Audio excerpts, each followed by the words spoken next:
Good evening, all. Uh, Welcome to the second event of Riksha's Virtual Talk series. For this session, we have three up and coming indie musicians from the subcontinent in the panel, sharing their experience of the pandemic and how it has affected their musical journey. And starting from, we have Arnav Pokhriyal from Dehradun, India. Hi, Arnav. Hello. Arnav is primarily a guitarist and music producer currently living and working from Dehradun. But pre-pandemic, he was based in Delhi. Currently, he is working with his band Rahmala, based in Dehradun. Uh, Before the pandemic, he was also part of a number of Delhi-based bands such as Oldest to the Newest, Ephemeral, Delhi State of Mind, Raza, Soundcheck, etc. As an independent artist, he has done many gigs in the local Delhi clubs, and while his time as an engineering student at Shivnada University, he has also performed in many college fests across North India. He's primarily interested in rock genre, but has also dabbled and collaborated with artists from diverse backgrounds. So, on behalf of Department of Sociology, I invite you to this event. Thank you for Glad to having me have you here. here. Thank you. Yeah. So next up, we have Prapan Shakya. He's a singer-songwriter from Guwahati, Assam. Has been performing in Delhi for the last 5 years. Uh, he's also a research scholar. He was also a research scholar in performance studies at Ambedkar University, working on genres and identity politics of protest music, specifically in the northeastern part of India. He's also experience in filmmaking, theater, and poetry while he was doing his masters at Ambedkar. Right now, he's staying in Guwahati, I think, and he is working from there. So, thank you, Pravan, for being here. Glad, glad to have you here. Thank you so much. And Thank you. Thanks for yeah, inviting me. sure. And next up, we have Obaid Rahman from Lahore, Pakistan. Obaid is a musician, composer, songwriter, and singer. He's also a multi-instrumentalist and has played instruments such as guitar, keyboard, drum, tabla, and harmonium. He has won multiple singing competitions across universities in Pakistan and has been invited as a guest and judge for singing competitions, concerts, during pre-pandemic, of course. And has shared stage with prominent Pakistani artists such as Ali Azmat, Mustafa Zahid, Ashraf Shah, etc. And Abed, thank you for being here. We are glad to meet you finally. Thank you so much, Madhuran, for having me here, and it's an honor to be a part of this conversation. Yeah, the honor is ours as well.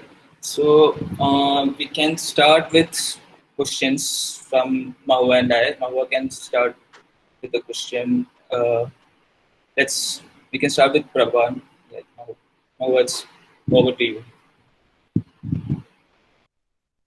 Hello, everyone. Welcome to today's event. And Prabhahan, um, we'd like to start the event by asking you a couple of questions, questions that are very central to, I think, how you're going, like whatever you're going through right now. You're staying in Guwahati now, and due to the lockdown, so we'd like to know how has it affected your music. We'd also like to know how are you collaborating with your friends in Delhi or Guwahati or anywhere within India or abroad, like anywhere. I mean, like how you're collaborating and finding that relevance or keeping up with the creative journey. And if both, what is the scene like in Guwahati as well? We'd like to know, and we'd like to start with Guwahati. So please, we'd like for you to share with us. Thank you. Thank you. Thank you so much. First of all, I'd like to extend my heartiest. Uh, it's really such an honor to be part of this conversation. And I'm starting to realize that I should have written my bio better, I guess, because it's so heartening to see two very talented musicians be part of this conversation. Um, So, um, I think in addressing each of these questions, I don't think I'll be very uh, coherent with how I answer my questions. I will try to be as simple and structured as possible. Um, so, I think this conversation will be very important in terms of all of the cultural changes that have happened because of the pandemic in these last 9 months. And it's really nice that we are asking performers and their narratives to be to understand what is the nature of this change. How is it affecting all of us in the first place? So first of all, I think if I'm trying to answer these questions that uh, Mahua has asked me, I think I would offer a small background as to where I come from and how uh, I, in order to get some context into what are my observations as to what has happened and what are my experiences in what I have been doing. Um, so I'm from Guwahati. My mother tongue is Assamese. So from very early on, I have been acquainted to a lot of Assamese folk music and a lot of. I've attended a lot of workshops. I've learned music by several composers. I have also had the fortune of being trained in Hindustani classical music till class 9. I completed my Visharad, but I didn't pursue it. But the thing is, my schooling has been in English, so I think in English, so I write in English. So I have been writing poetry from around 8 to 9, and what people in my class, we used to have this thing that we would write songs, record them through webcams, and then like convert it into audio files, and we would put them up on say streaming platforms like Reverb Nation. Reverb Nation, for those who don't know, is like a, it's not exactly Spotify, but it's a place where people from around the world would upload their music. It's a music sharing website basically, and you'd have these charts of like local charts, and you have this rock, blues, and different genres. You have these different musical charts. Now the thing is, ki our music was terrible. It was really bad, but what it allowed us to do is, for the first time, we felt like, acha, there's a community of musicians. That feeling sort of gave us a lot of confidence to start making music, and that's sort of important in even how we think about the music community now in a more digital space. That's something that we learned around class 9 itself, for me and some of my friends. And we performed a lot in school, and I had a lot of stage fright. So I But that was until we were asked to host for an event which had around like 10,000 people in audience. That gave us a lot of confidence. But that confidence also sort of shrunk uh, when I went from Guwahati to Delhi. And for any outstation student who goes from a different city, say a smaller city, to a place like Delhi, you meet these a huge number of young, very talented, very confident musicians, and you completely lose every incentive to make music. You feel like, what amazing musicians these are. So Delhi is such a place for me. I did my bachelor's in Delhi, in history in Ramjas College. I became a part of my music society. But along with being demoralized in a certain way, I also got exposed to very different kind of performances. In one way, there's this, you know, you get I got to learn a lot of like fusion music and very experimental projects, and there are a lot of jazz enthusiasts. So being a part of that really impacts the way you make music. Being exposed to so many different kinds of music together. After that, I realized that I need to perform, and I want to teach and learn about performance in a more holistic level, in a more scholarly level, I guess. So I started performing a lot from my second year of college. First year, I was part of my college band, but we didn't work too much, to be very honest. Second year onwards, we performed extensively. I performed extensively in Delhi, and I joined Ambedkar University after that to do my master's in performance studies, where I didn't uh, exactly do filmmaking, but I dabbled in certain crafts, which sort of uh, took me to a direction in which I wanted to amalgamate and create more holistic performances. So my plan was to complete my master's and start a whole year of performance, and then the lockdown happened basically. I came. I my plan was to. I was doing my dissertation on ethnomusicology, and I came back to my hometown for 10 days. And by the fifth day, the government announced there's a lockdown. You can't go anywhere. So after that, I think all three of us, I think Obaid and Arnav would also agree to this, that now we can't perform live. We can't perform physically in front of people. There's no audience. Everything, every aspect of our performance, that space has completely become digital. And it might feel like, okay, what this means is that people can get in a room together and listen to music, but it's so much more than that. And I think this conversation will be about that. For me, while we're concentrating on, say, Insta, I'm starting to upload a lot of music on Instagram and Facebook because that's my only choice, or on YouTube. But the thing is, these social media platforms are primarily visual. I can't just upload my music. I have to make, even if I have to make a lyrics video, I have to make a video. I have to have a template. So now I have to learn how to edit. Even if I have to put up any music, I need to learn the basic audio production. I need to know how to mix, how to master. Because what is visual now, what you can see is the basis of how you consume music now. Every part of every aspect of your access to music, if you can't do it live, you have to do it through your phone screens, and you're looking at your phone screens, right? So that's one thing. Apart from that, I have to make sure that I have followers. Otherwise, who will listen to my music? I have to strategize. When do I put up a post? When do I have to put up a story? Artists are like asking other listeners, say, to pre-save their music, right? So that when the music comes, like, you'll get a notification when the song actually releases. That's another aspect. And thirdly, I'm sure there's a difference between, so we have to, while I'm talking about what is different for me in how I make music now, it's actually more about you, the listener. Because what is changing for you is making us change, or making us take some artistic decisions. And that is going to change the way you listen to music, right? So, say if you tell me that you have the attention span to only listen to a 30-second clip of, of me singing for 30 seconds in a TikTok video, or say in Reels, Instagram Reels, then I'll make a 30-second video, no? Because that reaches, that allows me to have an audience, right?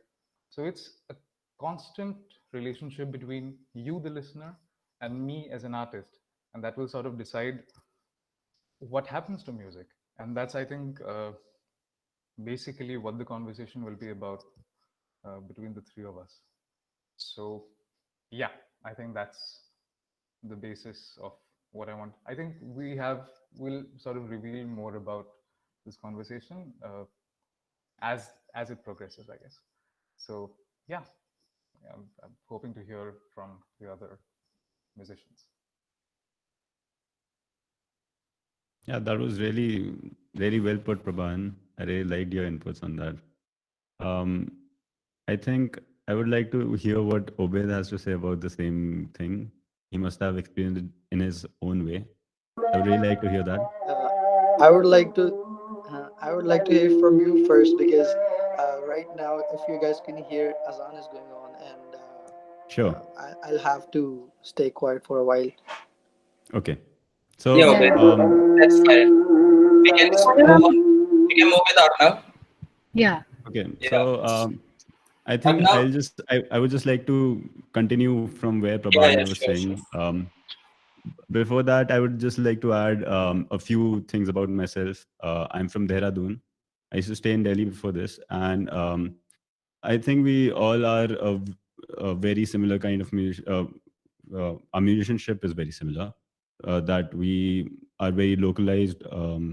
Prabhan and I used to be in Delhi, so I can understand what he was saying, that he was performing before there and all of that. So I have been born and raised in Dehradun, and I'm more of a guitar-centric performer. So I've been playing the guitar most of my life, and what I would like to add to most of the, like, see, my expertise on all this is more on the tech side. See, I'm I am a musician, I am a producer for a while, I have done songwriting and all that, but the thing that I would like to pin on myself is that I'm really good with tech. So that is something I would like to bring to this conversation. And there is a lot has changed. Everyone, our life in itself has changed, right? So um, let's see, like most of the things is like the first thing that brings that we can bring up is the performance side of thing, and everything has changed in terms of performance because a lot of performance art is dependent on the crowd interaction, and that is not true for every form of performance, but it is a lot. I think both Prabhan and Ubaid will agree that it is very important for music. You have to be able to feel what the room is feeling. You have to understand, if the energy is going up, you have to take your performance up. If the energy is going down, you have to take it down. And the flow is very crucial for the performance. Not in every art form, not with every performance. So I'm sure a lot of different aspects and different perspectives could be brought up regarding this, and some are suffering more than some. But yes, music is suffering on that aspect. um, and there is the fact that now it's really easy that now if we look at the other side of things, it is completely different, right? At first we used to book a ticket, we used to go out, watch a band live, be mesmerized by their performance. There would be lights, there would be amazing sound, there would be crowd interaction, people doing crazy stuff, wearing crazy clothes on stage, and that would leave a very amazing impression for the audience. And that used to be really important for the musician to be able to have that power to be on stage, to wear crazy dresses or have long hair and colorful hair, or adding lights, strobing lights. All that effect is very important. Have that bass drop when it kicks in.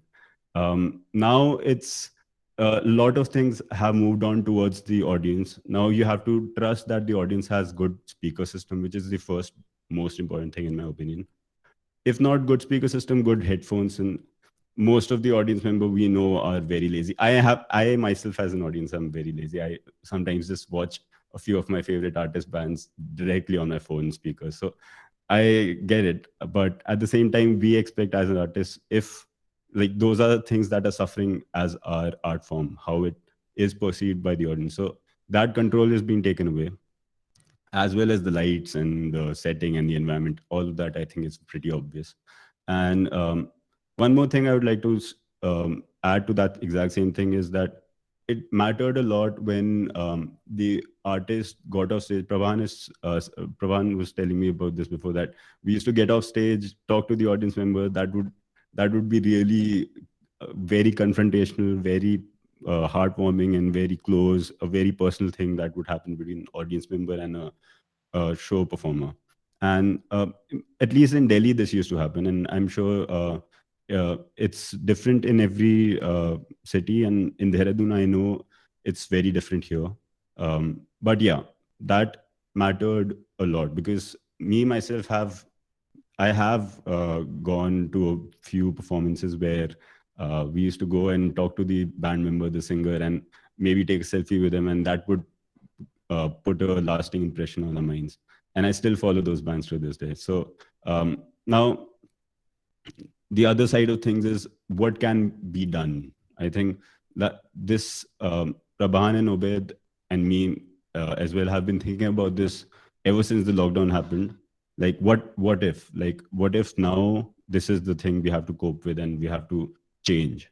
And so I would like to bring a few attention, like few things to attention. Like Prabhan already mentioned the Instagram stories, and you have to be aware of video making skills as well as audio making, because it's not just the audio that goes through. It's not that easy for just an audience member to listen to audio.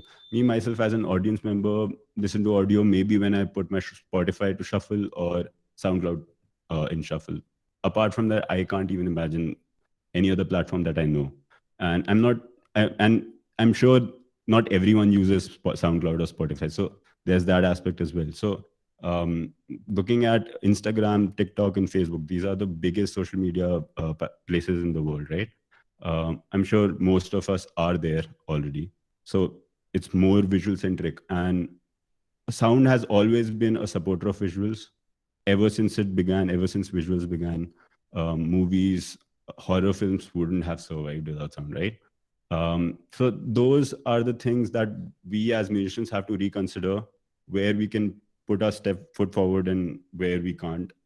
And that is a very difficult choice. So now the tech side of things would be, what could we do?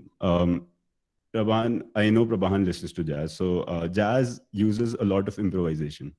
And improvisation means when you play something, in Hindi is called jugalbandi. So I'm sure a lot of people already know the meaning, that it's an interaction between two musical performers. When one performer performs something, the other performer performs the other thing, and then they play off each other. The energy, the vibe, the scales. There's a question answer that happens. There are a lot of things that happen. So improvisation is a very is one of those things which is really important for a musician to be able to do. But now what, we all the musicians are at home, right? And now you would need extremely fast internet to be able to do that, which is crazy. It is unthinkable. But and on top of that, there's another problem that comes up. What if the person that you have to jam with, you can't meet them, you all are quarantined, and you have to do that, do and uh, do the improvisation, you have to perform, right? And imagine there's a jazz band that has a good number following. So now there's the other problem, which is the physics side of things, which is like, if the person that you have to improvise with lives too far away, now it's physically not possible for the sound to reach you, let alone the so now what we can do is convert the sound into electrical signals, which travels much faster, and then convert it back and then be able to improvise. And there's the other aspect. I'm sorry if I'm getting too technical. So Mandaram and Mahua, let me know if it gets too technical and out of hand. No, you I'll go try to on. keep it. No, it's I'll really try to keep enlightening. it. Go ahead. Sure. I'll try to keep it as easy as possible and not go into a boring physics lecture. But I'll just quickly say that for an audience member, for human beings to be able to perceive sound as being real time, to be able to interact with it, it has to be under 36 milliseconds, which is a very small amount of time. Anything above that, humans can perceive them as two different sounds. That's called latency. And I'm sure Obed and Prabhan have heard that during recording. So that latency has to be below that. So now you need a very good internet connection to be able to transfer that electric signal that we were talking about earlier. And physics doesn't allow electricity to be faster than the speed of light, right? So now we can directly calculate 36 milliseconds and using the speed of light, what radius is possible that we can have a jam with a person or improvise with a person, right? And that comes out to be 270 or 280 kilometers of a radius around us. So ideally, if we have 0 milliseconds of latency of an internet amongst each other, maybe NASA level internet. So I will be able to jam with a person who is living in Delhi, because Delhi and Dehradun is 270 kilometers around. That's ideally possible, but let's be real, internet is not that good. So that is the other thing, like technologically, these advances were there, always there. I will also bring that up, how they were being used before this. But this technology is pretty new, and we were lucky as human beings that we were at the verge of developing this. People at Stanford developed this, and were at the verge of developing this right before the quarantine happened. So there were a few jazz performers and a few improvisers who were able to jam like this. People from New York City have been able to jam amongst themselves. The city which had the one of the largest number of corona cases, right?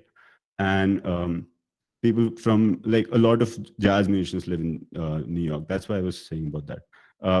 Now that, I think this is one of the solutions which looks very promising, and I'm sure can be developed further.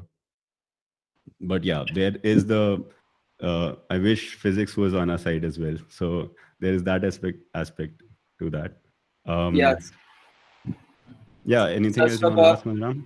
it's also about like you were talking about, say, the idea of jamming and being, like, not being in the same room, but with the help of technology, you are connecting. And so when we are talking about that, like, what do you think? Like, in your own experience, like, you in the pandemic, you must have jammed and practiced with people far away.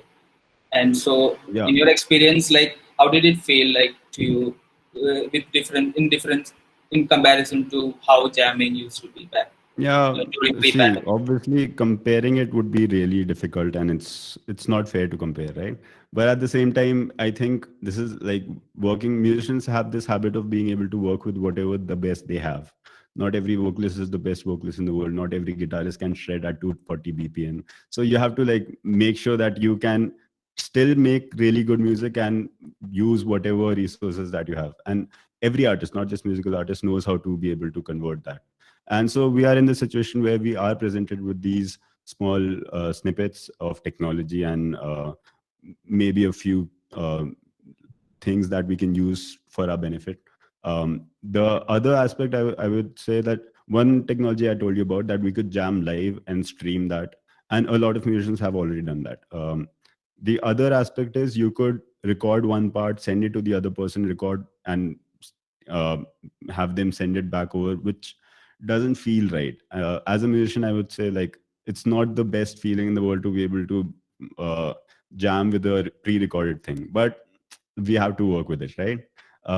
There's the other system that I would like to bring attention to. It's called the Dante system, and it's basically the same technology that we convert sound into electricity and send it over, and that is used almost everywhere. It's even used in live shows between the stage and the front of house, and it is also used among like people living in different continents. Like for example, I would bring Orianthi's example in Rockstar. Orianthi is the guitarist for Michael Jackson. Right after his demise, like that was around the time that Orianthi was working with Michael Jackson on his last tour, which unfortunately didn't happen. And around that time, A.R. Rahman was also looking for a guitarist for the next movie, which was Rockstar.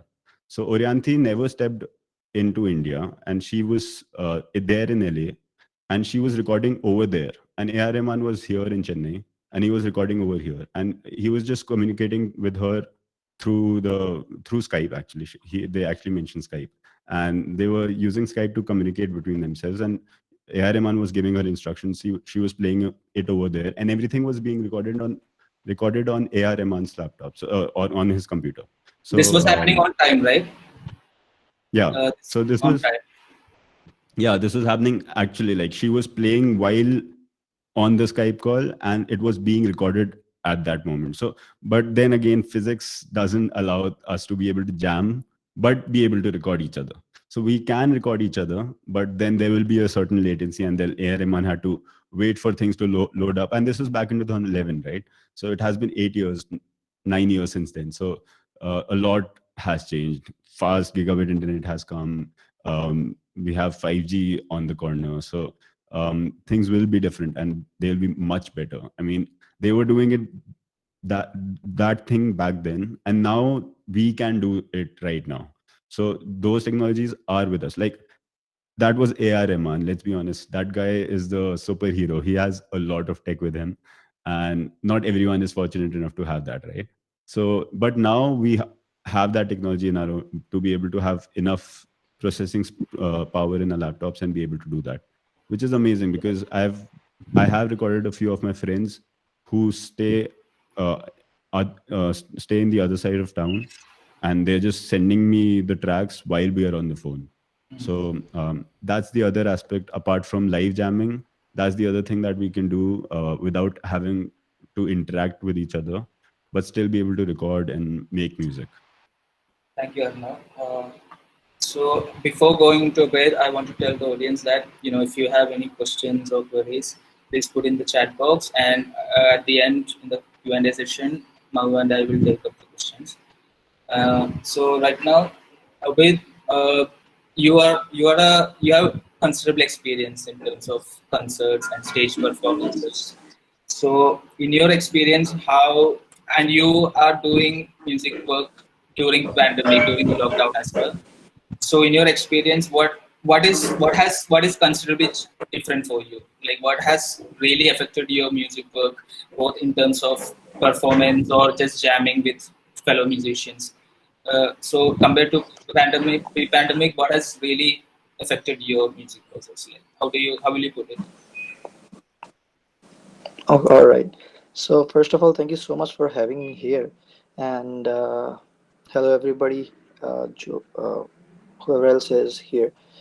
So if I'll start with my journey of music, so I started my singing career. If I talk about professional career, I started it 6 years back.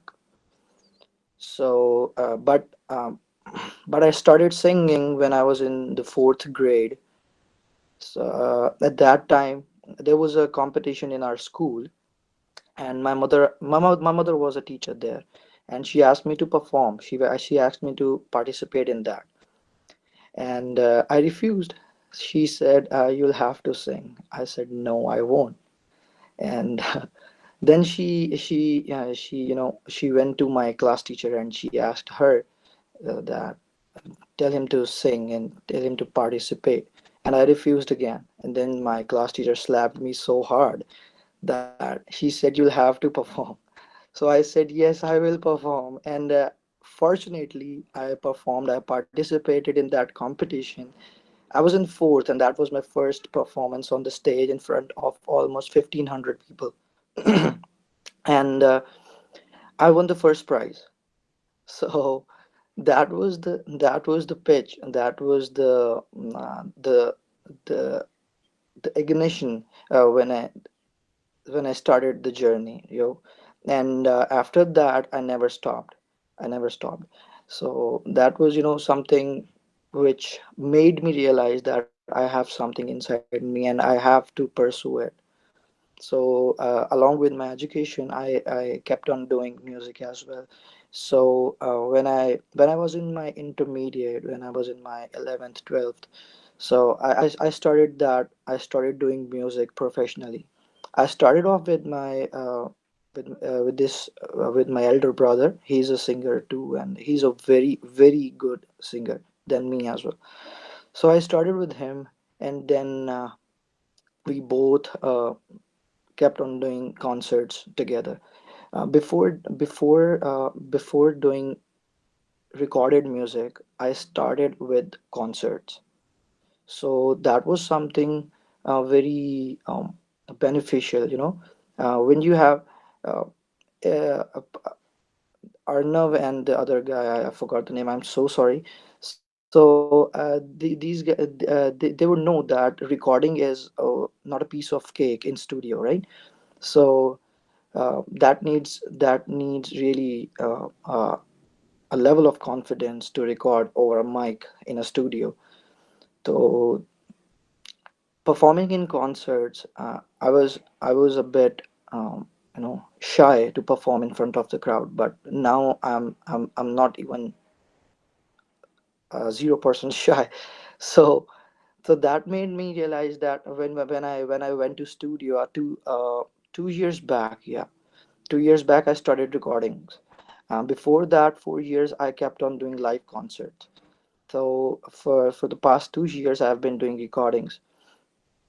So live concerts, as they both have talked about, that the live concerts, they have interaction between the artist and the audience. So it is very beneficial. It is very important. It is very important to have an interaction with the audience, because when you're playing on the stage, and if you're doing your own thing and you're not interacting with the audience, that won't nowadays, in the past, people used to listen to music. Um, they used to have a taste about music, but nowadays, um concerts and gigs, they have been more, they have been, it's not like that they are there to enjoy the music. They are supposed to enjoy. They want to dance, and they want to have fun there. So for that purpose, you need to have that interaction with the audience so that they can enjoy. So if we talk about this pandemic, during this pandemic, as we guys cannot meet up, even our band members, so it is really very difficult to have that interaction. So ultimately what will happen is that that interaction between the audience and the artist will die eventually. Yes. So I don't think so. If this situation stays there, and if we are unable, which I, God forbidden, uh, if this situation stays there, and I don't see uh, the the bright future for such artists, who have been playing live for the audience. I don't see any future, because there's a difference between a performer and a singer. Not every singer can perform on the stage, and not every performer who is performing well on the stage can sing better, right? So there is a difference between a singer and a performer. So for all the performers, if this situation stays, this lockdown, this quarantine, we all have to stay quarantined for next couple of years, or I don't know the time, you know so it will be, bad. It will be bad for the artists out there. If I talk about myself, I used to have, so many concerts, um, in my own city and out of city as well, not out of country, but all over the Pakistan I have been doing concerts.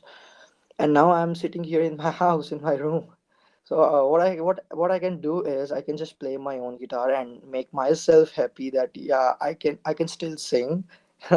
Because for the past 2-3 months I did not sing, because um, I just had to stay in the house, and I opened my guitar for like 4 months after the lockdown. So which is a bad thing. Then I then I then I analyzed myself, if I still know that how to play that. So that is going to happen with all the artists, if both other guests, they agree with that. But if I talk about the earnings, and what artists out there they have to do is like, we cannot, if this situation, this pandemic, stays, and we have to cope up with that. So according to me, every artist, every performer, they have to have a knowledge about music production, because they can't earn for well with these virtual concerts. Because not every right now, when we guys, before this pandemic, we even a small artist, he or she had, you know uh, a hope to have a concert, to have a gig, you know. But if I talk about virtual concerts, obviously these bigger artists will get that. Not these junior singers, these little, the newcomers, they won't get any virtual concert, because the person who is, um, who is investing on that virtual concert, who is paying the artist, he would expect the more audience, so if they hire a junior artist, or a low budget singer, or a newcomer, they won't have that audience in their live session, in their virtual concert. So that is not going to be beneficial for the investor, for the sponsor. So ultimately, only the artist which is already, who is already um, a star, he or she will get that uh, concert or gig, virtual concert. So according to me, if we have to cope up with this situation, we me as an artist, I did not know anything about music production. I just I started with playing guitar, then I used to play keyboard, drums, tabla, harmonium. So I just used to play these live things, I used to sing live, I used to play live. But now what I have to, but in the past couple of months, for 3 4 months, I started working on music production as well. So now I'm trying to produce my music for myself on my own, instead of asking someone else, going to other producers. I'm trying to make my own music. So that's how, that's how you can earn, uh, in this situation, in this circumstances. This is the only way you can earn, you can hope to earn, you know so that's all.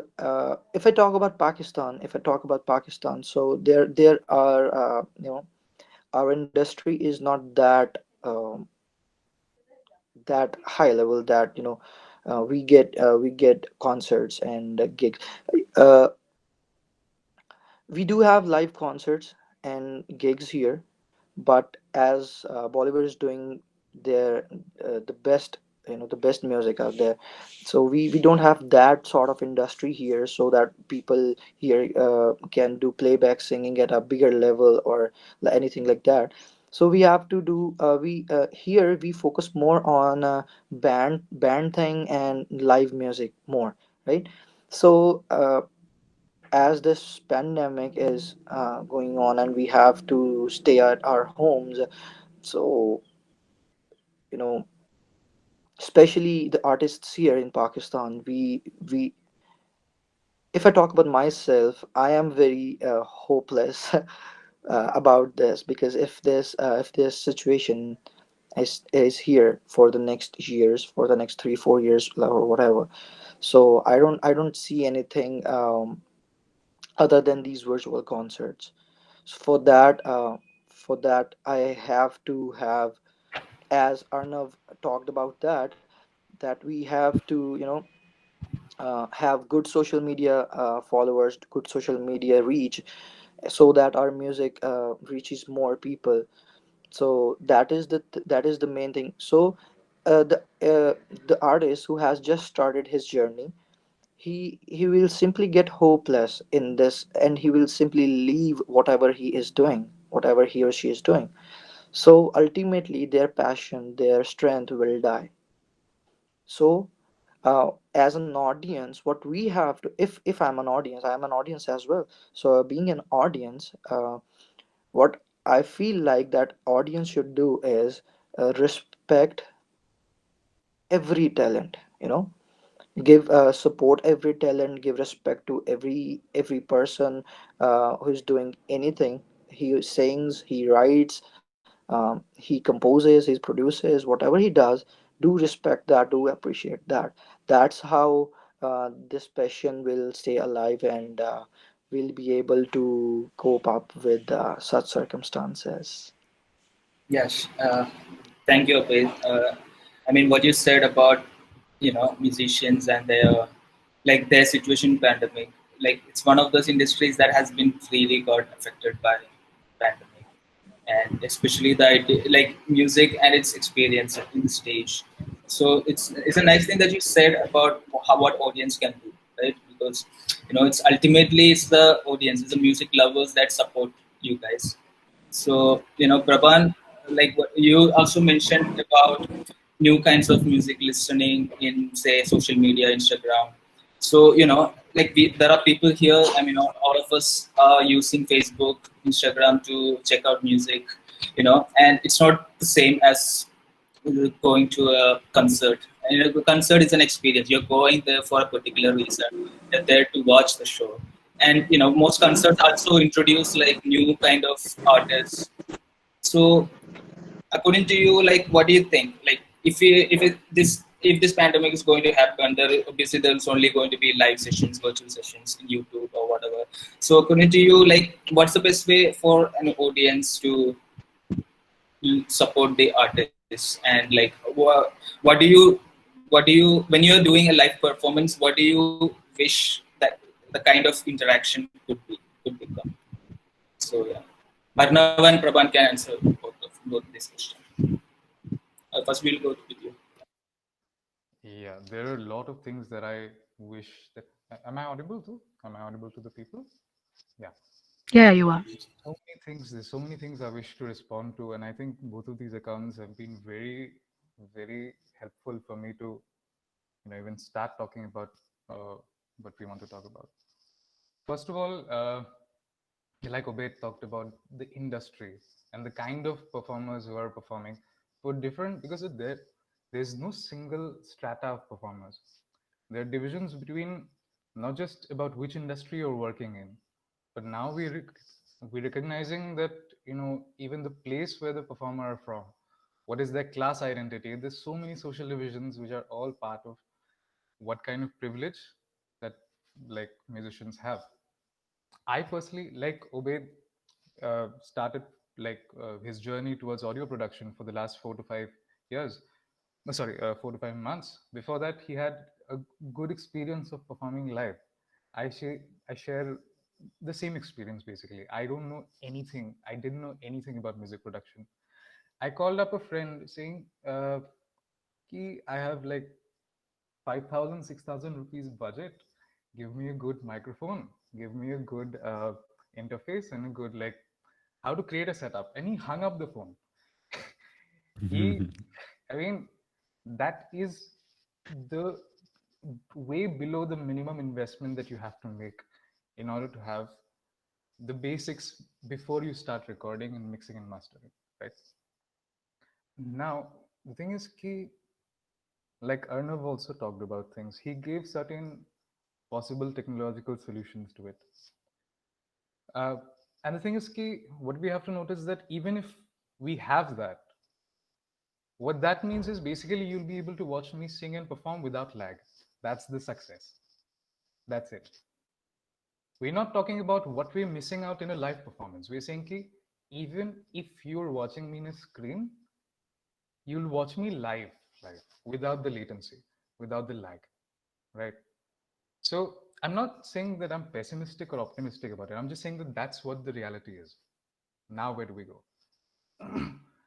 Now, before we talk about what we want out of music, I think we have to understand what has changed in music. If we have sort of shifted from the live performance to a digital space, to a virtual concert, what exactly has changed? Because, like, you ask the question to yourself, how are you accessing to music right now? Are you listening to my music when I'm like standing in front of you and you're with 100 other people in a certain space? Or are you listening to my music with your headphones on in your, say, private space, in your bedroom, while you're looking at me in a 5-inch screen? There's obviously a very different experience there, right? So, in a live performance, there are obviously a lot of perks. And of course, there are certain perks in a virtual audiences, virtual concert as well. We have to understand this pros and cons, these privileges that you as a listener have lost or gained when you move to a virtual audience, a virtual concert. Now, the thing is, when you are in a live performance, no performance is reproducible. That means two performances can never be the same. If you do a first show, the second show, if you sing the same songs, same set list, you will still sing it differently, or even if you don't sing it differently, the experience will be different because the space is always changing, right? If it's, say, a cafe, the people in the cafe will be different, or say the first time you didn't eat anything, the second time you come to the show, you eat something. Just your ability to have a different experience will make you come to the second show.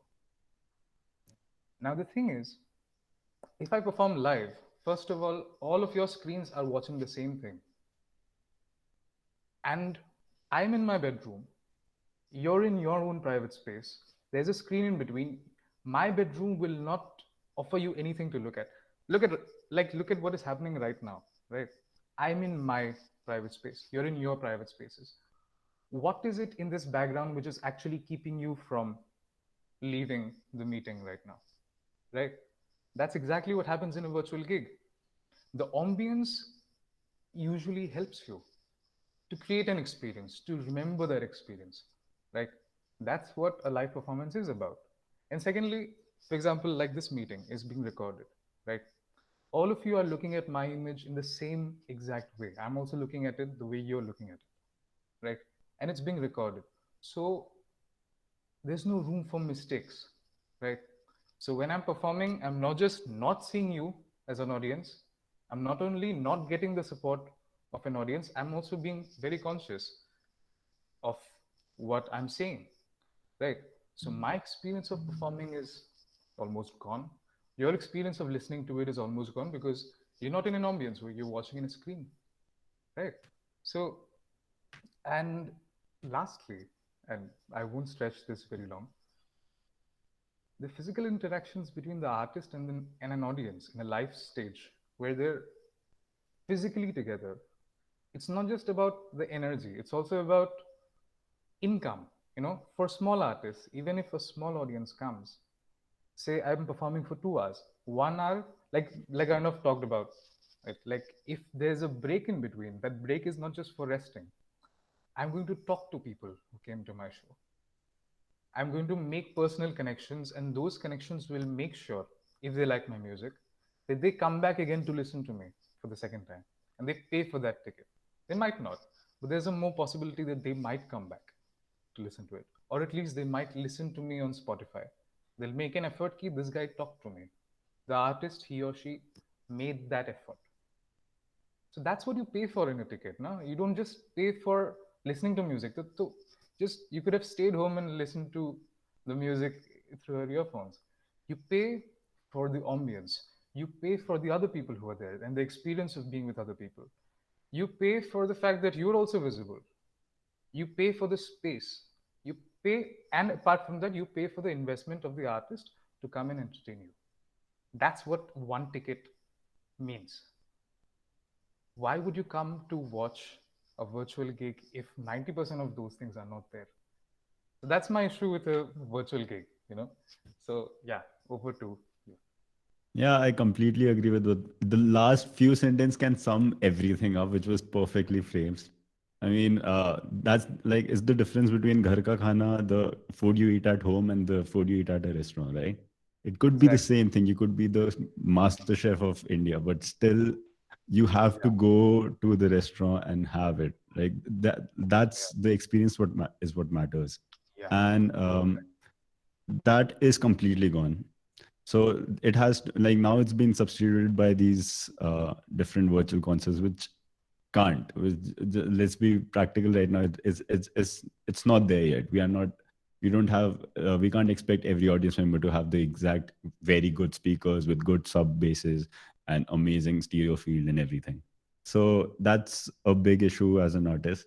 And wait, I mean, I don't want to add more because that the last phrasing of those, your answer, it was perfectly done. And No, please. I mean, yes, the thing is key, like what you also talked about regarding the like that sort of made me a little pessimistic yeah, about a lot of those things. It's just about fixing that lag. yeah, And true. but like Yeah, I it also is. yeah, yeah, yeah. Go ahead. Sorry. It is of that mentality that okay, now what's gone is gone. Now this is what we have. What do we do with it? How do we improve that? It was more of that effort rather than thinking of what the old days were and how can we rejuvenate those. And that is also something we should think about. And how can we bring that back? But it's not. If we think about it, it's not really possible without people being in one place. And as a human society, it's not just a musical thing, but we have to find a way to be able to interact with each other. And with this, I would also like to add that I have performed once or twice actually in a in two different private events, and in the last 3 weeks actually. So those performances were completely different from what it used to be. Now the main thing that I loved about being able to perform pre-quarantine was we used to throw our picks. We used to do this so the crowd would shout, and we would jump with our guitar, and the crowd would jump with us.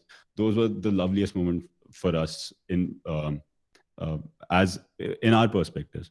but in the audience perspective as well, like the audience used to headbang with strangers, locking arms with strangers and headbanging with them, not knowing who the next person is, but making friends, just jumping with the music, or having fun with the music, or reacting to the music together. And you don't know the next person, but you are talking about the artist. Oh, that guy performed there, and every other fan is going, yes, I also know that artist, and gelling up. And those two things are completely lost now. Even as the performances happened for me in the last 3 weeks, um, the audience members weren't able to interact much. The desks were set very far apart. The desks were still a few family members together, but they were six. Every desk was 6 feet apart, and even between the audience and the vocalist, there was a huge gap.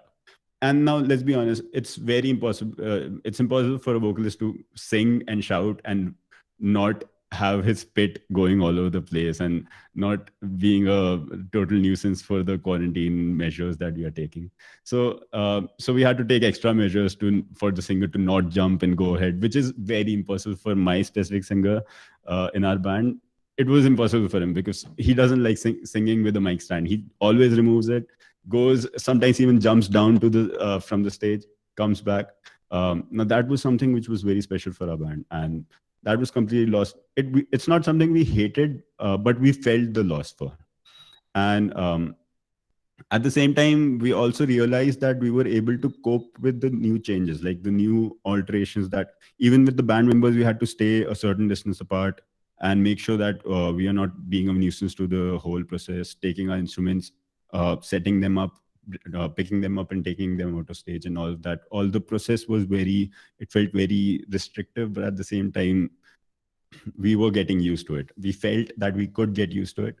And sometimes it is like, sometimes you don't want to meet the audience. So it's also a blessing in disguise for some people, I assume. But yeah, it is there. And the thing was, one thing, another thing that is worth pointing out, that those two things were very private events. And those were very localized and very controlled events. And most of the artist spread and reach is through public events, and those, I think, are far beyond the horizon right now. We have to wait for those to happen. And private events, I think, are picking up now. I'm sure there'll be some families which who can afford to take the measures, and are actually we are actually seeing a few people getting married and having small ceremonies among small close cousins and families.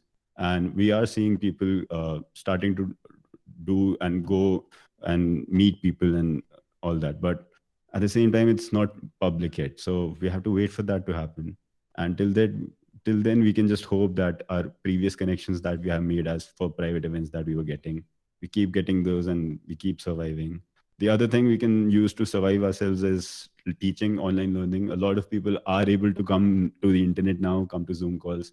So I've got a few clientels out of the blue just asking me to teach them something about music, something about singing, something about the keyboard, something about the guitar, something about the music production side of things. And which was very difficult for people to get to the online thing. But now it's just everyone has to. There's no option now. So which I preferred, because I'm a very introverted musician. I like to even pre-pandemic I used to stay inside the house and create music, not go outside and looking for the news. So this is in my situation very ideal. But I'm sure I know a lot of my friends who are musicians who really hate this to the gut. They want to go out and meet people and find inspiration from outside. So I think there's two sides to every coin. That's it. I think we have The it's only thing, yeah, I'm hearing. the only good thing I felt about this quarantine time is, like, there were people who we call them bathroom singers, right? So they yeah, so everybody, and they got a platform actually on social media, like on Facebook, Instagram. There are small pages, like quarantine artists or like that. So everybody got an opportunity to upload their videos there and get some exposure to themselves. So the only good thing is that this quarantine gave a little bit of confidence to the people who were so shy in coming out of their places and show what they got. Yeah. So this is the only good thing This is I could actually a see really good point you for raised. the It's actually about it. amazing. Yeah, Okay. A about lot this of people quarantine are, that yeah, a lot of people are also experimenting with talents and you know Yeah, exploring their musical talents. So that's also, I guess, is a plus point. yeah. I remember what happened with yeah, TikTok and how many musicians were coming up out of TikTok and how it was changing the Spotify stats and people coming up on Indian viral playlist and worldwide viral playlist, global viral playlists. There were people coming out of TikTok there, exactly. which is amazing. Yeah. And good singers, I mean really talented people, they and some you know funny guys, both sort of people are coming out during this quarantine, and we Yeah. we we are looking at both of the things. I mean real talent and the other thing as well. Yeah, that's good that Yeah. you raised that. It reminded me of the fact that it brought every artist to the same level. Everyone is at To the home. same Like level, exactly. even the True. top artist, if the lowest artist, all are at home, all have the same technologies at their hand, and they have to work with that, which is amazing and bad at the same time. The amazing part is yes, everyone gets Yeah, equal opportunities, but at the same time, I want to say that it takes us back to the uh, point where people get confused with choice. I mean, now there's Yeah. so many people on social media that uh, Mm. people will end up going back and listening to Beyonce and Taylor Swift because they know their name instead of going and thinking of looking for a new artist. And it's so tiring in itself. Just thinking about it is tiring, right? So it brings back the bubble uh, back to those people who are already famous and got their name out there. So it's just one thing I wanted exactly to say. that. Yes.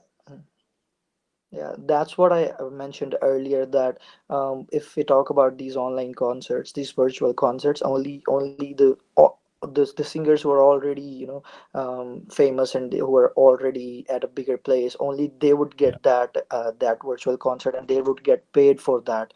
So Yeah. singers like us, they won't get paid for anything like that, and people won't come to see us. So Yeah. they would have, they would love to see a bigger face for which they are paying. So Yeah. the only artist, only the bigger artists who already have that fame and that stardom, they will get that concert and they would get paid for that. So this Yeah. the newcomers, they would not get anything for that. So the only Yeah. platform they can do, only on they can do, uh, the only thing that they can do for themselves is that they can upload their videos and wait. The best thing is, which I would like to mention is, though it is a time taking and it is a little bit time taking, but YouTube has given them a big support, that when they upload their videos, and with the passage of time they get a little amount of money in return. So it has given them a hope, that the newcomers or even the bigger artists as well. So that is the thing that I can mention, that they can get benefit out of it. So not but if I talk about the real concerts, face to face concerts, um it is not, these virtual concerts are not worth it. So because That's that true. passion, Yeah. that cheers, when the crowd cheers with you, and that claps, that headbangs, that has a different taste. Sitting at when you're sitting in your, I mean, in your room and playing for them, that doesn't give you that satisfaction when you're playing with them Mm. in that place. You have that affection, do you have that interaction, and do you have that appreciation in return? and Yeah. sitting in your room, you Yeah, don't get that appreciation. So yeah, ultimately you eventually you the artist himself will not be able to perform by heart or the way he or she used to play in that crowd. So eventually, it is just Yeah. a cold concert. Yeah. True. true. And when somebody knows the lyrics to your song, Yeah. that's an energy that you can't ignore. Like, Yeah. you have like some few friends who come to every concert that they can, when they can manage. And if you have an original song and they know the lyrics to that song and they're singing it along with you, Oh. that feeling, even if it's one person, that feeling is, I would Exactly. money for tickets just come Yeah. and go sing True. a song in that audience. True. So exactly, and I think what he said, ki it's a good thing sometimes, like that virtual, like the online social spaces are social media is actually supporting a lot of uh, people to promote their music. uh, it's like a lot of people get their energy from the audience, and a lot of people get their energy if there's no audience. So I think True. for people who are too shy about getting the music out, I think any kind of art, like people are trying photography for the first time, people are making memes for the first time, and that's giving them a lot of Yeah. traction. Like if they're funny people, they're actually putting on videos of themselves. And I think this conversation, I really enjoy this because while we're talking about very specific problems associated with musicians, I think we're talking about a much larger change for every kind of performer and for every kind of occupation there is. And I think True. I'm a little optimistic as well. I think people do miss live performances. People They do. would enjoy coming back for that thrill. People who enjoy music for that sake, they know what's at stake. And I think They when, are actually waiting for that. yeah, yeah. How is the scene in Pakistan, though, where you live, in that localized space? Like, how's the audience? How is it to perform there? Before and after both. I just told you that it feels we focus more on these live concert things, and in Pakistan the band thing and live singing, it has um, uh, more exposure than playback singing. So we have in our industry, if I talk about our industry, so it has been growing, it has been growing since the last um,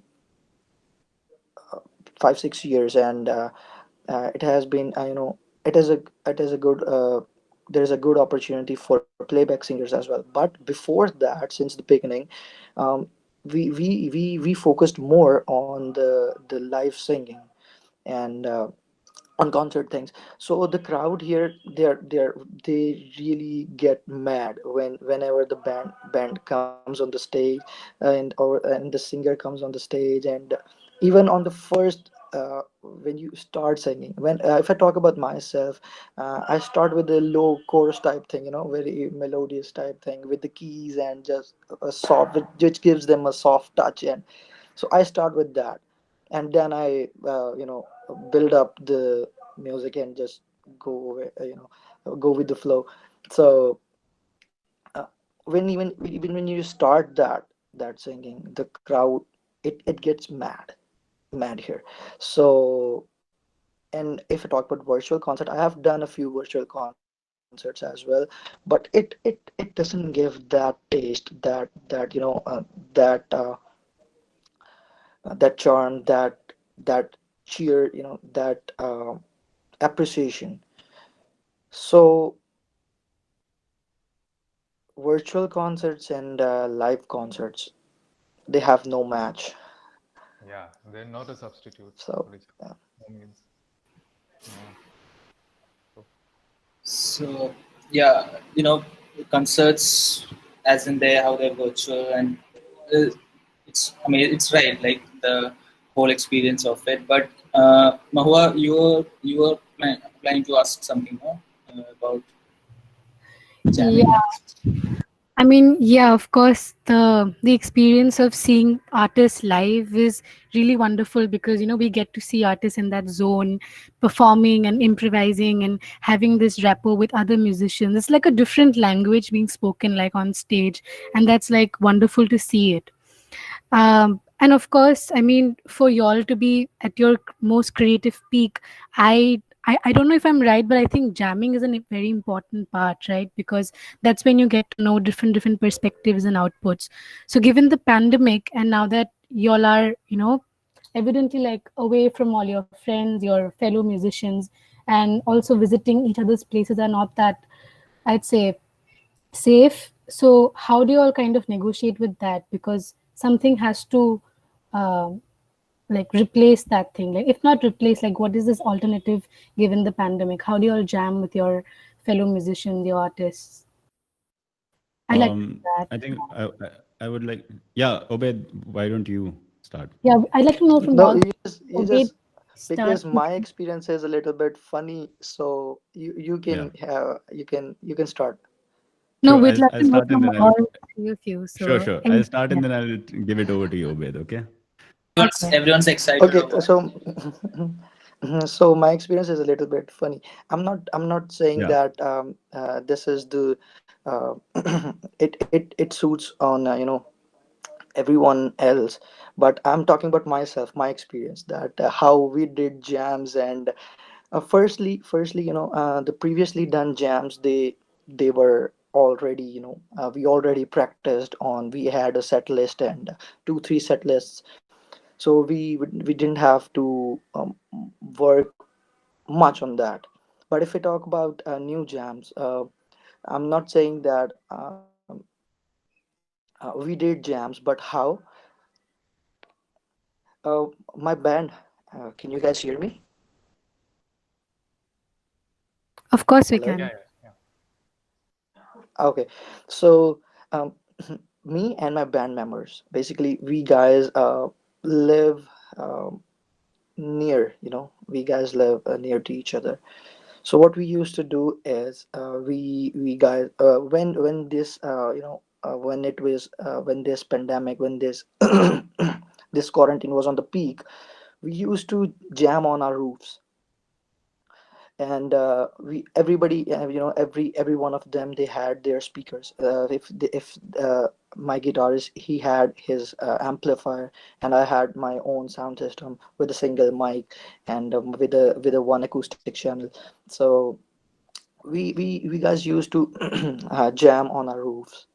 So there were my literally my drummer, he used to bring his whole drum kit on the roof, and we guys, it was completely mad when we um, and we were jamming, and the people out there, they were also enjoying. So it was quite um, funny, you can say, or it was quite helpful for the people as well to cope up with that situation, because they had nothing to do in their homes. And when we guys used to jam on the roofs, they used to come out and they used to hear that, and they used to enjoy it. Um, they had to see a little concert free of cost. So that is that gives a that used to give them hope as well. And they give so we never stopped jamming, because that is, I'm not saying that everybody has that, every singer has that opportunity, that his or her band members living next to his house. So it's just my luck, because I'm a bit fortunate about that I got my band members around myself. So we guys did jam that way. Just before someone starts, they're they're short on time, so if you guys could finish up within like 10 Yeah, yeah. minutes, yeah. So I'll just say quickly that when we got our performances, we had to definitely come back and brush up on what we had, where we had left, so that we were prepared for the next one. But this time we had to take some really difficult decisions. Like at first, we were still in the dilemma of should we say yes or should we say no? Will they be having we are never sure about if there'll be proper provisions there at the venue, right? So we had to take those into consideration. Now, a bit I'll tell you about my parents. Both are professors, so they had like when after the lockdown had started lifting one by one in the country, they had to start going back to their offices and colleges once or twice a week, which they were getting used to. I think a lot of our parents have started going to the offices once or twice a week, being very precautious, and those things have started opening. So my parents told me that you have to treat this as a profession as well. And even though the circumstances and the location is very different, you have to take this as, because this is your career. So you have to take decisions based as a professional. So you have to take the precautions, but at the same time, you can't say no to it. So it's a very difficult opportunity to get in these times, right? So we then said yes, and then we came up with the idea. Our band came up with this idea, of which is also an idea being implemented in other parts of the world, where people go out uh, once every 14 days or once every 15 days.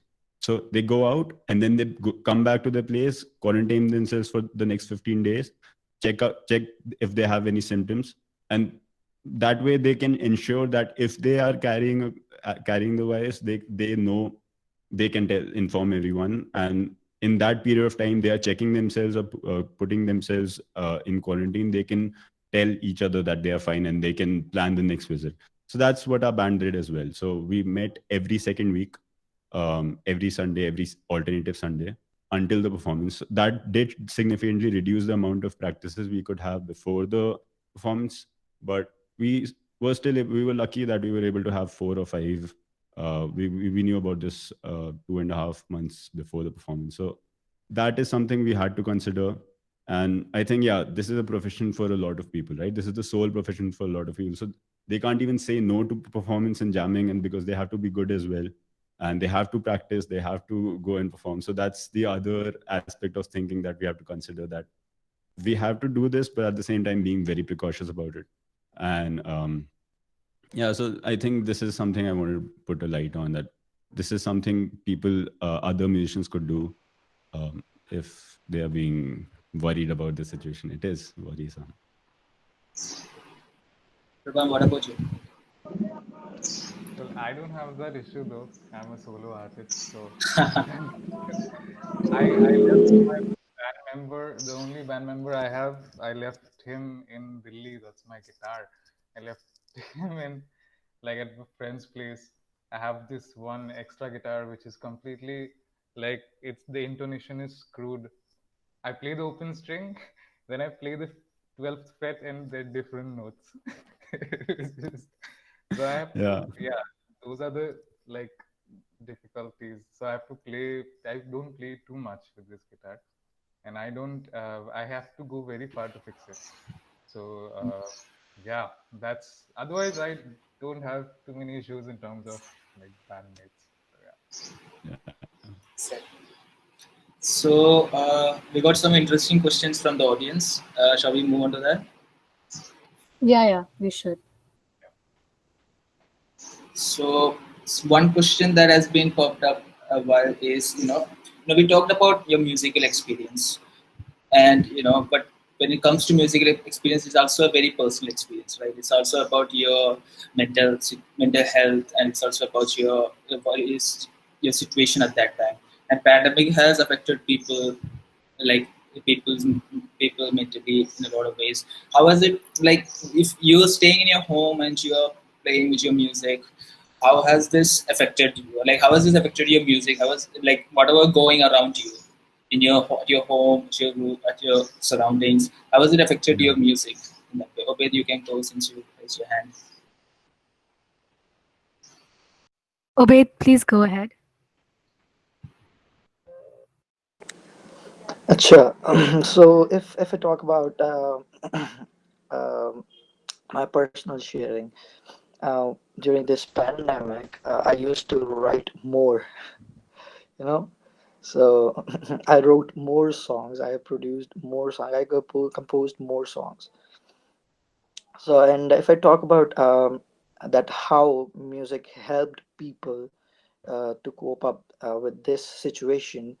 So there are a lot more. There are a lot of singers here. If I'm talking about Pakistan, there are a lot more, a lot of singers, and in India as well. I have heard a few songs, and I have seen videos that music has helped people a lot in coping up with this situation, because when the lockdown started, um, there were so many people out there who had nothing to eat, and they had very bad circumstances. They had to face really harsh conditions, and the government wasn't able to help them. So that is just a one thing that music really helped them in giving them a hope, a little hope, that this time it won't last forever, and it will end up eventually.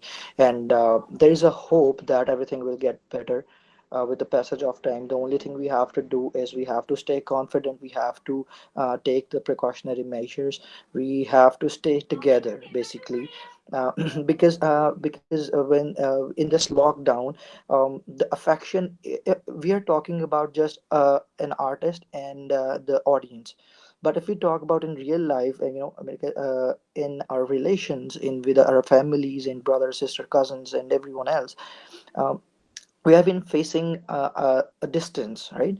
So even we are not meeting our cousins and our friends, and so there is a distance maintained between us and the people we used to meet before this pandemic, and we used to have that affection with those people. So um, music has ultimately played a great role in in making the people feel better during this time.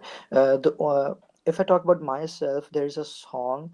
Um, it is a song of Rahat Fateh Ali Khan, and I used to listen to that song because obviously I was everyone else was afraid of this period, and I was also afraid of. I got COVID as well, and so I had to face through that circumstance as well.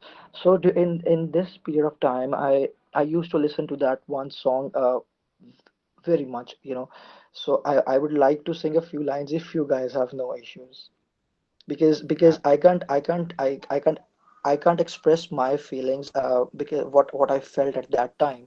So that particular song expressed my feelings to myself as well. So that can be, that's how you guys will get to know that how music helped me in staying stable and staying hopeful. So, do you guys have any issue? Would you guys mind if I sing the two lines for you guys? Please go ahead. It's a pleasure. Okay. So I have my girlfriend right here.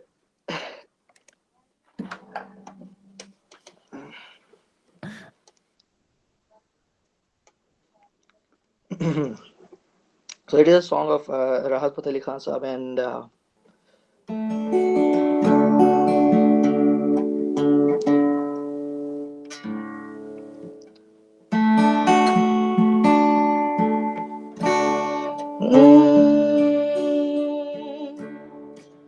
धुंधला जाए जो मंजिलें, एक पल को तू नजर झुका,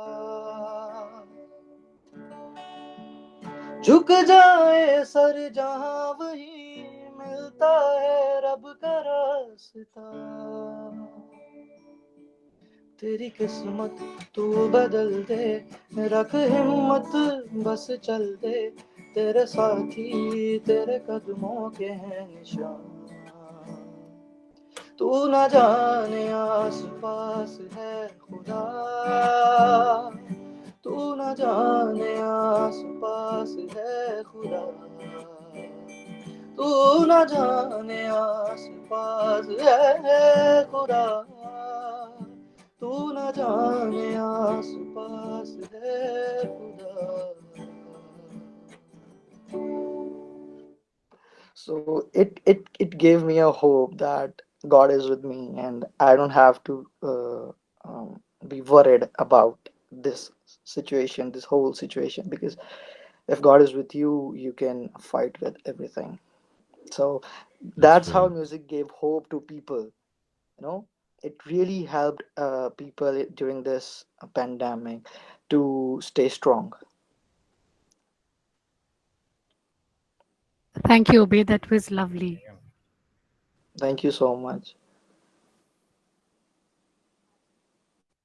I think we're going to like proceed with a couple of questions now.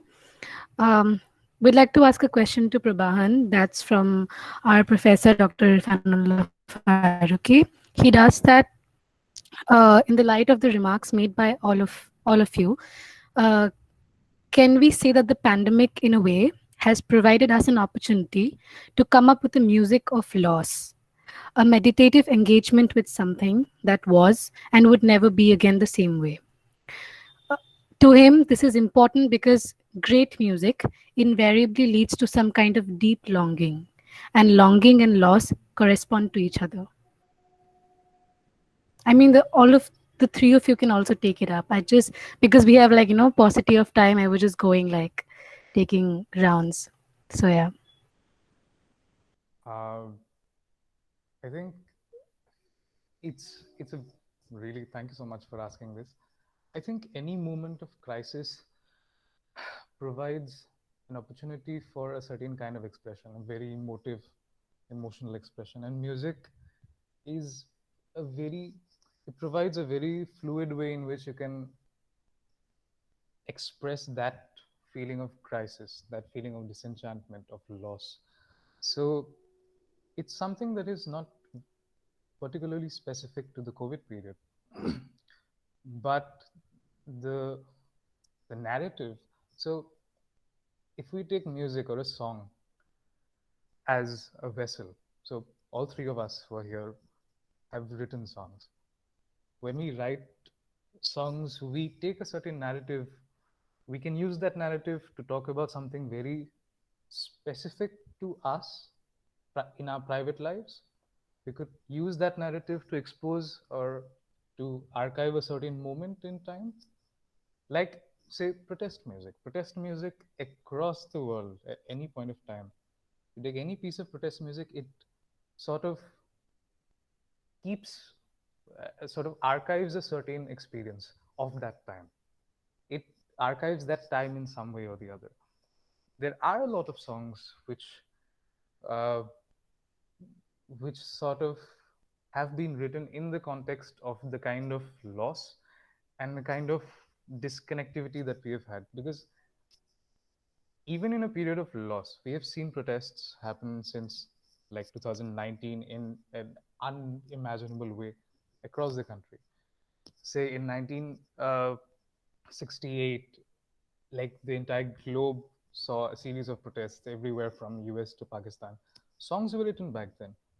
But this particular experience is very unique in terms of how we can't come together to write songs. Apart from, we can't physically come together to write songs. So the entire music, that's the reason why we're having this conversation, that even if we were to write songs about this period, it's the thought and the process is limited for us. Even for us to talk about, Acha, how should we do this? So when we lose those connections at a very physical level, I think uh, understanding the even the technical process will give us a lot as to what we can literally write about, you know. So I think what Arnav is talking about in terms of music production, all of those small things about the mechanics of music, which is possible during this pandemic, will tell us a lot about what can be written about it. I think so. That's my idea. Now, you must have also, like, both the questions are kind of connected. One is about, how pandemic has affected people's mental health and how they're personally coping up with it. And as Professor Irfan asked, it's also an expression, a time where you can think about what was happening, what we had before this event happened. So, I know that you have created some music during the pandemic. You are still in the process of creating. Do you think you'll be able to play Yeah. something for us?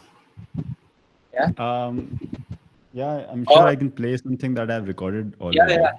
that would be better. Yeah, sure.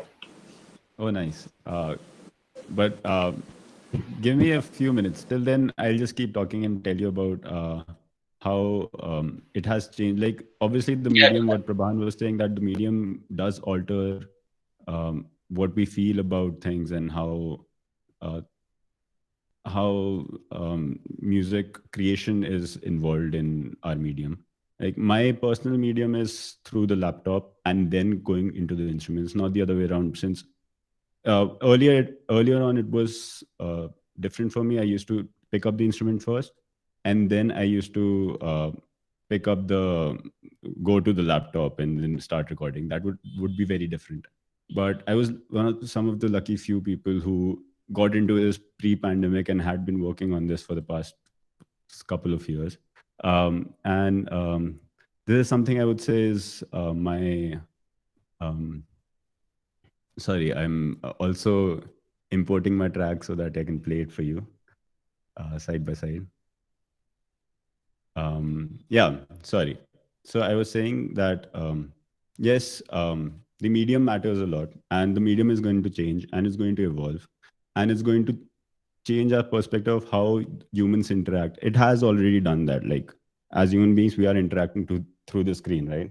So it has already influenced every artist around the world. And between me and my band members, it's very different. And we use WhatsApp and um, WhatsApp for the 90% of our communication. We send tracks immediately. WhatsApp has this MP3 sending features. We can send immediately. "Oh, I did this change." Then the artist goes, change that. And then I come back, sit on my computer, do the change. It goes back. And that's an added process. It's not ideal. It's very slow. It takes time. It sometimes gets frustrating because you can't really ask the other person of the in the group chat or the personal chat to explain it properly. If they were in front of you, they could play the instrument. They would play the instrument and tell it to you, right? But it's very different when they're writing it down or sending you musical notes or humming it on the mobile. So it's a very like it is a frustrating experience as well. I think that is being experienced everywhere in the community, everywhere that people have to work in teams. It's very different. It's tough to be able to communicate and have good product in the end, right? So I'll just play a song quickly, which we made completely during the quarantine.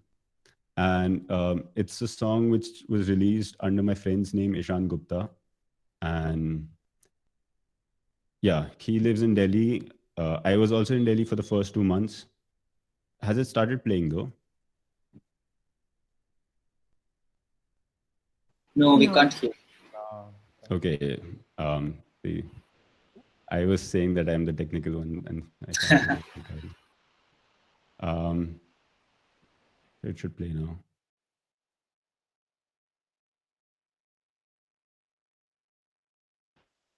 Maybe you're wearing the headphone. That's why it's not clear. You try No, changing it. no. Let's see if we are lucky. I'm not sure if it's possible. Thanks for this opportunity, though. I'll try my best. But if it's not possible, I'll just send over the link. Fine. Yeah, that's fine. That's fine. Yeah. So Perhaps if you're present, maybe then you could. But I don't think you can present, that's right? yeah, that's right. I'll do that.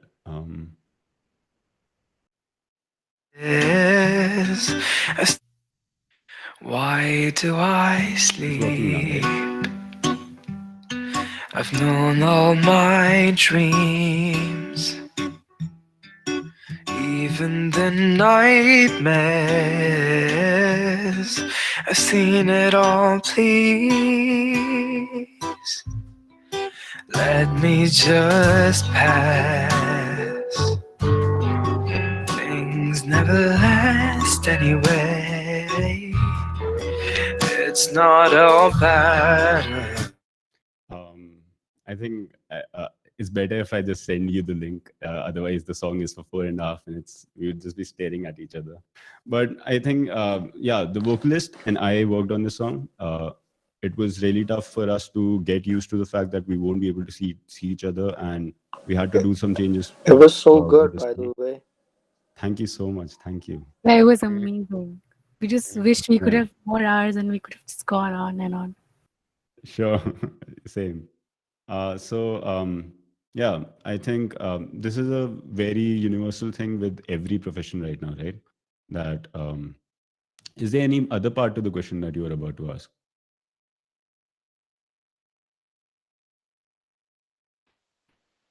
Maybe you can talk about how how the locations. Also, you said you had experienced pandemic in two locations, Delhi and Yes, Dehradun, and so yes.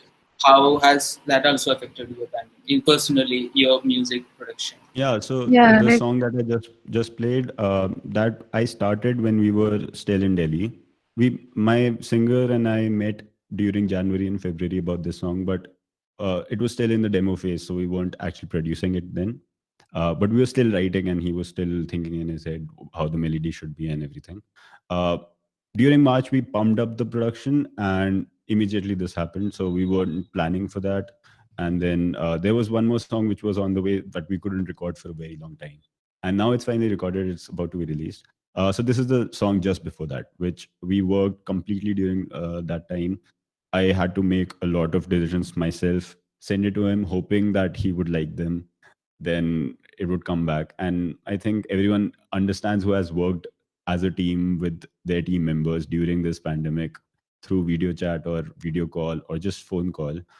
It's really tough, right? And something like music, which is really tough to um, explain verbally or just by saying, bro, vibe change kar de. Like that's not something you can just say, right? Yeah. So that this means like if you're asking someone to change the vibe just on the phone, it's not something that works. So I think that more or less sums it up. I mean, Um, if you all are in a particular location, do you guys kind of use sounds from nature or any not just nature actually, like from your like immediate like surrounding or reality incorporating that in is your music? Because I mean, just a reference would be say I'd heard Phineas talk about how it incorporated that music of Australia's, I think, Sidewalk or something into his sister's song Bad Guy. So stuff like yeah, that. yeah. Like you guys kind of incorporate Yeah, things. so that's a very that's a thing that changes between producer, what they use, what they choose to use, what they don't. It's just like a writer. Like some novelists prefer taking inspiration from nature. Some novelists prefer taking inspiration for people around them, and I think it's very important because I'll just reflect on this movie that I did last December. That movie was based in the mountains, and I had to give the film score for that. So for that, I had to travel some parts of southern Uttarakhand to understand what the local music was like. How was it influencing people around us? So I had to sometimes talk to local musicians there and ask them to jam with me, and that's completely gone. Now, how do we do that? If I get another project where I have to do some location-based thing where I have to study people from a certain locality and study the culture or the and the best would be if I was able to go there, right? Now that's gone. Studying that is completely through YouTube and documentaries and people who have documented it before me and reading books on it, and which is not a good translation. It's not something you can just feel. And also the other aspect is usually I would prefer taking the actual musician who lives there and recording that person because that would be the most authentic thing. And now it's very tough to be able to have that unless you have amazing contacts, and that's how contacts are built. And I think that word contact, not putting it in a demonic light but in a good way, that it is very helpful for a musician to be able to collaborate and expand their horizon and see what is possible, right? And that is completely gone, and we have to revise and see how that can change. This is a sort of build-up question to what Mahu was also saying. So you guys were talking about how the process, like Abel was talking about something very deeply personal and deeply devotional, that how the hope of music. For Arnav, it's about the idea of like being in the room, like solitude helping in the production, and so in this way, like, if you're talking about like music's creative process as well, the creative process of producing, how would you guys can like maybe have a reflection on like how your style might have changed, like if there's any change in your way of music, playing music style, or any other genres that you guys are dabbling on. Yeah. Yeah, I think It's that's for really three that's of a you. very interesting thing. Exactly, I would like to ask Prabhan and Ubaid about this because since you would go out and meet new musicians, you would take on their and put them inside your library, right? Like you would record them inside your mind and have that sometime if you want to perform that, and it would stay in your library. And now it's completely internet, so that I'm sure has changed a lot because it has changed me as well. Now I'm getting influenced by people in South Africa and people like the music that I wouldn't hear. Now I'm completely relied on Spotify to show me new pathways rather than me going out and meeting new musicians. So over to you, Prabhan. Uh, so I think before coming to Guwahati, a significant part of your influences also occur from the kind of people you're with. If you're really interacting about music, then I mean, I become completely a sponge. Whatever they're listening to, I'll listen to that for hours. My roommate in Delhi, he's actually watching this. Pratik, I shout out if you're watching. So he listens to very unique, very I mean, a very diverse palette of music, and he's not a musician, and he just has brilliant taste. For around a year, a lot of what I was listening to was just like listening to the other roommates. He's listening to that, and let me just check this music out. So people become a very important source of what you listen to. For me, it has been for a while. And say I was part of a music society. Students and juniors and my seniors, they have really influenced my taste a lot. So now I am, if you're alone, for me, the exploration becomes like an individual journey now. Like Arnav just talked about. Now it's just about what I'm listening to on Spotify or what I'm listening to for what purpose.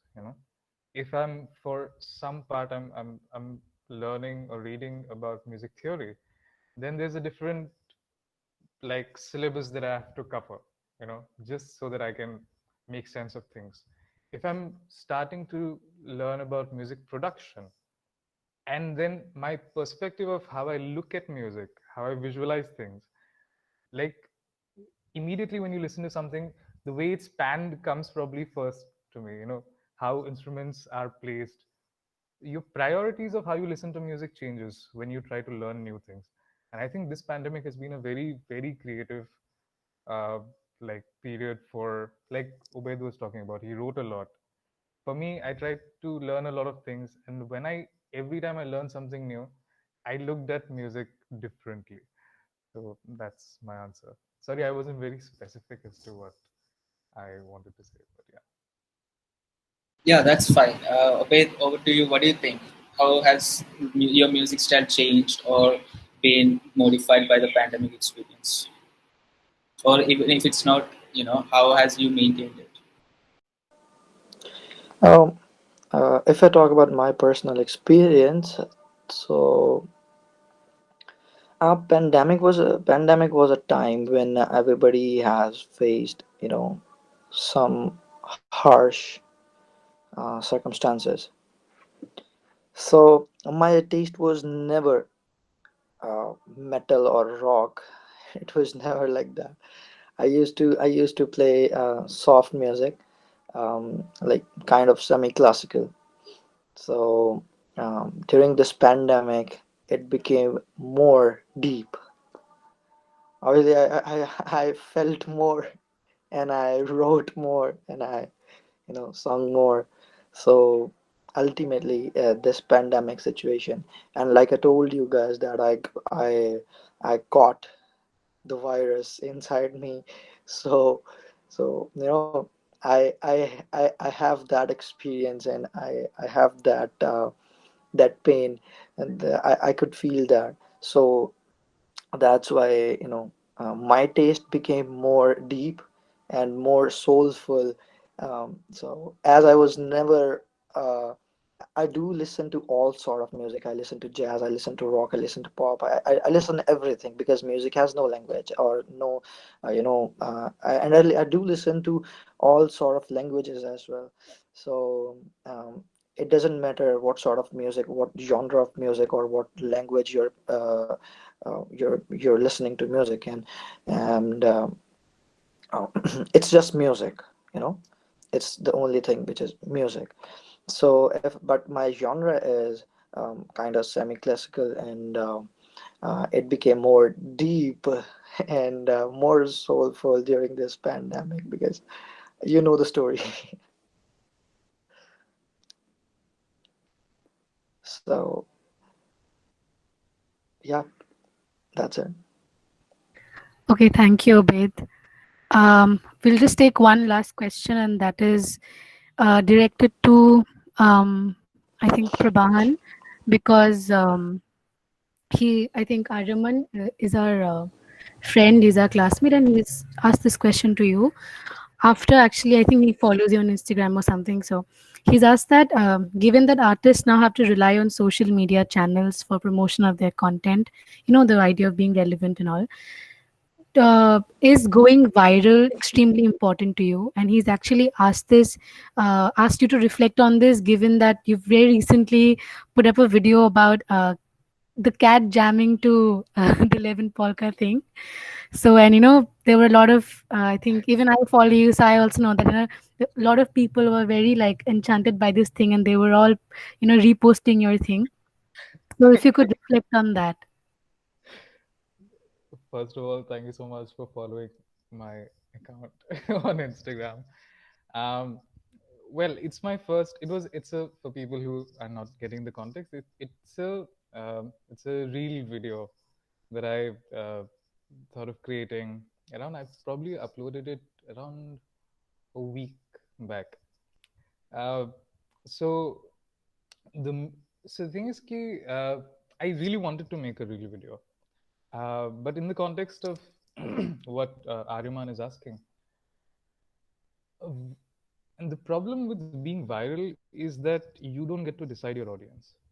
If it's viral, then you don't get to decide who's listening to your music, or like, of course, you can't really. There's no hard and fast rule which offers you to decide one by one who you'll allow to listen to your music.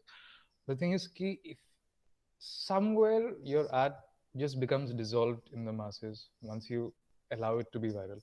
So what my I sort of limit myself to this one rule, that even if I'm making a reels video that's 30 seconds, right, or 15 seconds, 15 to 30 seconds, I will not put up my own music there. I will not make a cover, or I will not, unless it's a meme, unless it's a content which is a little away from what I do and what I'm known to be doing as a musician. I won't touch that. That is my corpus of work, where I will not set a boundary of time. You know, so these 15 to 30 seconds will just be for new things I'm exploring, or if I'm into photography, I'll do something new with it. Or that's also sort of like an ornamentation for the profile. The profile itself, I mean, I don't like to use the word, but it's very performative, you know. You go into a profile, and that's sort of becomes the entire way by which you judge an individual, or by which you judge an artist. So there's some things that you do in order to, or you just do it for fun, you know. And that sometimes can get a reach that you don't anticipate. You know, I didn't anticipate anything out of that meme, but it did like allow a lot of reach. And I think I cannot ask a musician to not use reels. I can never ask an artist to say, ki, This is actually ruining the attention span of people. Fairly, like earlier, people used to listen to albums. You're making 30-second videos now. You're destroying like the attention span, the attention capacity of like your audience. I can never say that. People need to survive. Artists need to survive. There's no ethical boundaries like I'll have in terms of like making real videos. So, of course, artists can definitely strive to be viral if that's helping them sustain their art or themselves. So, yeah. Okay, so with this, we've actually come to the end of this very illuminating discussion, and I'd like to invite Ariman to speak a few words and conclude the event.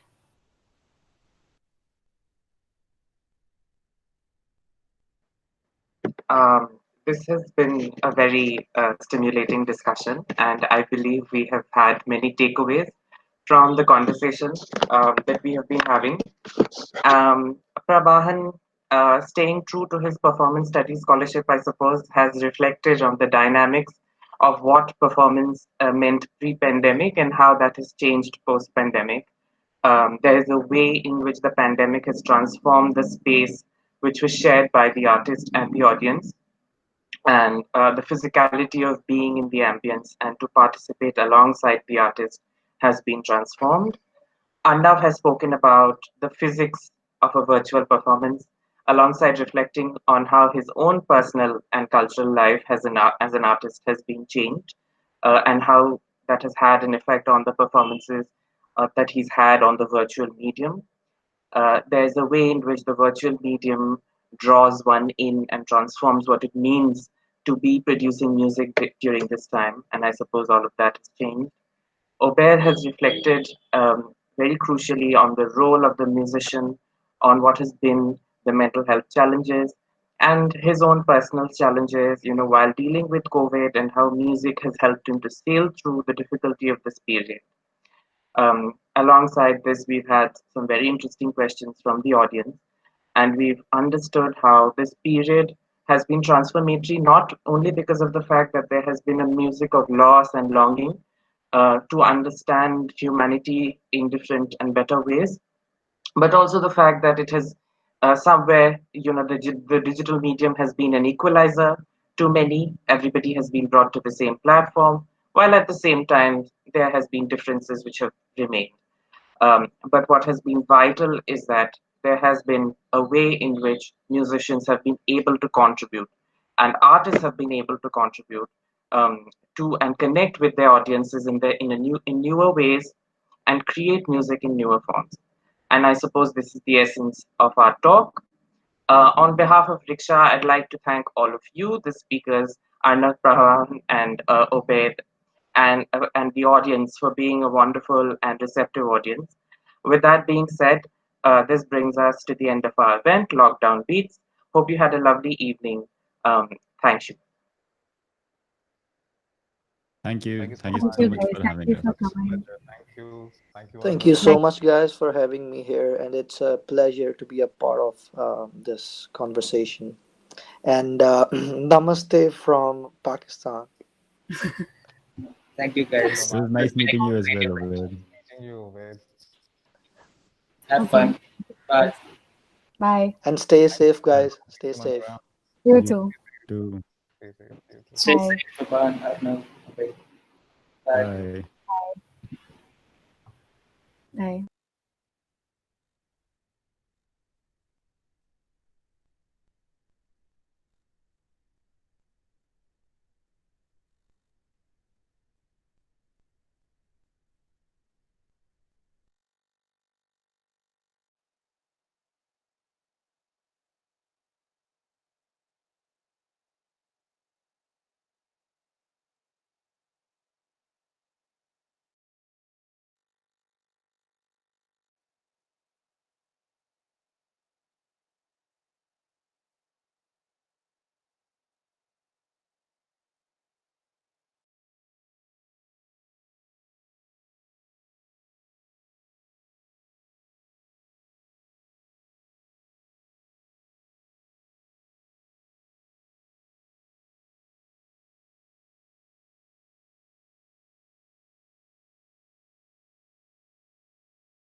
There are two people actually. There are